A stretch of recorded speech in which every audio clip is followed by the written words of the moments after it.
Hey, this is David Miller with the Miller Group of Keller Williams Realty. I'm here to help you get real estate smart. All right, this is part 2 of a 2-part series on how to find a house when the inventory is low. Number 1, I did that in part 1. This is part 2. Once you find a house, I guarantee that you're gonna have multiple offers on it.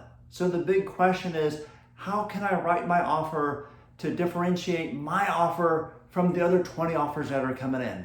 How can I write a winning offer? So that's what we're going to talk about. So other than price, obviously the best price usually wins, but there's other characters that listing agents look at when offers do come in. First of all, make sure that you have a very large escrow. That's the deposit that you're going to put down. That's your skin in the game. Typically it's 1%. But if you're buying a $300,000 house, I'd recommend you put $5,000 down. Okay, that shows the seller that you're a serious buyer and that's what you want. If you have more money, put it down. Put down $10,000. That really separates you from everybody else. Make sure you're working with a buyer's agent who can protect that escrow. You don't want to lose that, of course. Okay, so that's the first thing. Second thing is the inspection period. Don't keep it for 15 days. Have it nice and short. 5 days, maybe even 7 days. The shorter, the better. Because 98% of these offers that come in are on as-is contracts, which means that there are no repair limits for the seller, but the buyer has the right to inspect the property and they can back out for any reason during the inspection period. So the shorter that time period, the better it's going to be. The other thing is the financial contingency. That if you have to get a loan, it's typically 30 days. If you have turned in all your paperwork and your lender tells you they can do that sooner, maybe a 20-day financial contingency is going to separate you from a 30-day, which is what it typically is. That means you can also close quicker, which might be a good thing for the seller because maybe they don't have to pay another mortgage payment on their property. So if you can do a 20-day financial contingency, I will definitely do that.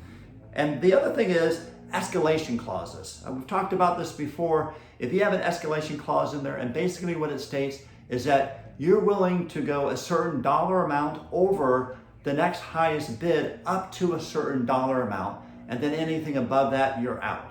Okay? I would recommend when you do the escalation clause that you don't just say you're gonna go $500 over the highest offer. I would say $2,000. Make it something of substance that the seller can say, okay, that's a big difference. Because if you're right $500 difference and the other one maybe is bringing more cash to the table than you are, or maybe they're putting more money down, you might lose out even though you might have the highest price. The other thing that I'm starting to do when I'm representing my sellers that you might want to think about doing as a buyer is put a clause in there that if it doesn't appraise, that you're willing to bring additional cash to the table, okay? And the reason I say that is when there's 5, 10, 15 offers on a property, what I see happen as a listing agent is a lot of the buyer's agents will tell their buyers, hey, just put in a high offer, and then if it doesn't appraise, the seller's gonna have to come down to that number.